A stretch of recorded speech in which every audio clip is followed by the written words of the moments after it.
I fell in love with sneakers in 1997. We could never get the sneakers that I wanted. My favorite basketball player was Michael Jordan, and the Jordan 12 playoffs came out. And that right there was the chase.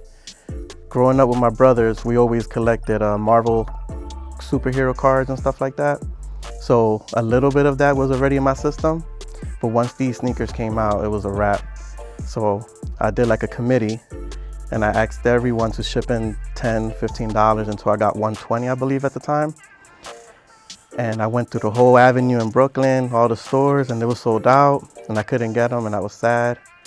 And that's what started the passion of the collection. At the age of maybe like, man, what was that like? Maybe like 8 or 9. And this is when you literally could walk into the store and buy Jordans. I first saw the Jordan 4 Bred, and I've always loved that silhouette. Like, it's one of my favorite silhouettes of the Jordan, is the Jordan 4. I was into other people's sneakers too. It wasn't just Jordans. I was like the Jason Kidds that came out, the Grant Hills when they dropped. I even had a pair of Kevin Johnsons. I had a pair, I still have my pair of Larry Johnsons, the Grandmama's, the Scottie Pippens I got. So I even had a pair of Dennis Rodmans. I was just a fan of the game, fan of the sneakers. I wasn't just buying Jordans, you know what I mean? I started to fall in love with sneakers at like the age of 17 in high school. Like, I was more so into like fashion, into like the clothes, like the Tommy, the Polo, the Jabos and Rockaware.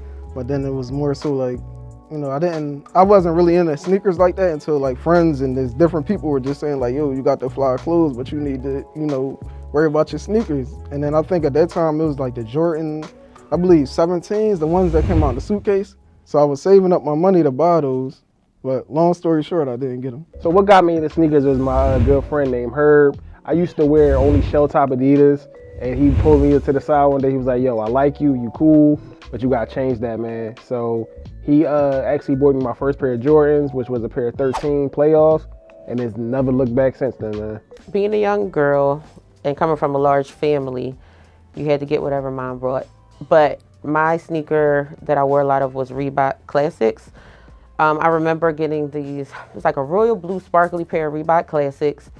I had to be like in 2nd grade, I don't know. And I just remember like looking at them like, wow, like I love this sneaker. I love the smell of them. I can't wait to wear them for school. I would lay the outfit out before school.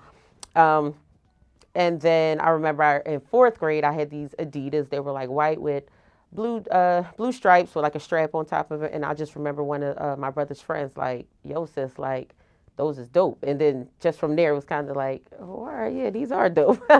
So having 6 brothers, I think that influenced me as well. They used to get the East Bay magazines in the mail. I would always look through, circle what I wanted.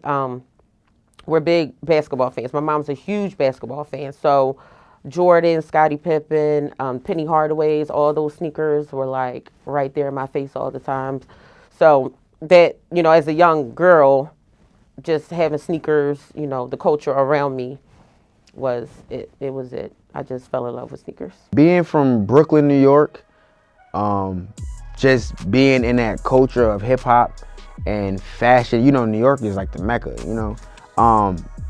Being from the hood, you know, what you had on your feet represented a lot. It said a lot about you. You know what I mean? Like, if you went to school with some busted ass sneakers or whatever, you was getting clowned on, you know what I mean? So you had to have the freshest sneakers, you know? It's really like a culture, even still to this day, you know what I mean? Like, when you go, these kids is virtual, but, you know, I'm a 90s baby. So growing up in my era, you know what I mean? Like, what you had on your feet said everything. Whether that determined whether the girl that you liked was going to talk to you. It determined whether the people that you thought was cool was going to let you sit at their lunch table. So it meant everything, you know. I want to say maybe like when I got to 4th grade, that's when sneakers really started like being a thing for me. My grandma had brought me a pair of light up Skechers sneakers from Pathmark, right? And I liked them, right? I liked the sneakers. And when I went to school, I was stomping, you know what I mean, to get the lights to come on. And I thought they was the coolest things ever. And like, I got laughed out of the lunchroom. I never wore those sneakers again, you know what I mean? Like, but that was the day where I was like, yo, what I have on my feet means everything. So I went and called my mom like, they was making fun of me in school. She got me some Jordans, and it was a life-changing experience after that day. I never looked back. The sneakers that made me fall in love with sneaker culture are the Stackhouse ones. When I was younger, it was a lot of us. I don't want to say I was very, very poor. Working class family, a lot of kids, you know, and I was the oldest. And then them damn Stackhouses came out. I had to be about 9 or 10, and I couldn't get them, and I wanted them, and everybody had them, and then my dad tried to do the consolation thing, so he went to Payless and got me a pair of Attack Forces, and they roasted me. They tore my ass for days. They tore me up, and I was like, when I get older, man, I'm gonna get every sneaker I want. And now because of Nike sneakers, I still can't get every sneaker I want. All my life I've been into sneakers, to be honest. My mom is 62 and she's still very much a sneakerhead. So it was like passed down to me from the beginning. It was always, okay, so what kind of sneakers we gonna buy? So the first pair that I remember really like saying that I really had a thing for sneakers probably had to be a pair of Jordan Jumpmans, not a number, and Eddie Jones used to wear them. I had a blue and black pair, and my brother had a red and black pair, and it just it was always, you know, what kind of sneakers we gonna buy? I had a pair of Grant Hills with the felt on the side. I remember those, like, when they came back out, when they were released, I was so excited because they were one of the things from my childhood that I really remember. But even now, like, my mom's still like, oh, you bought yourself a pair of sneakers, you didn't buy me a pair? So it's just always been sneakers for me.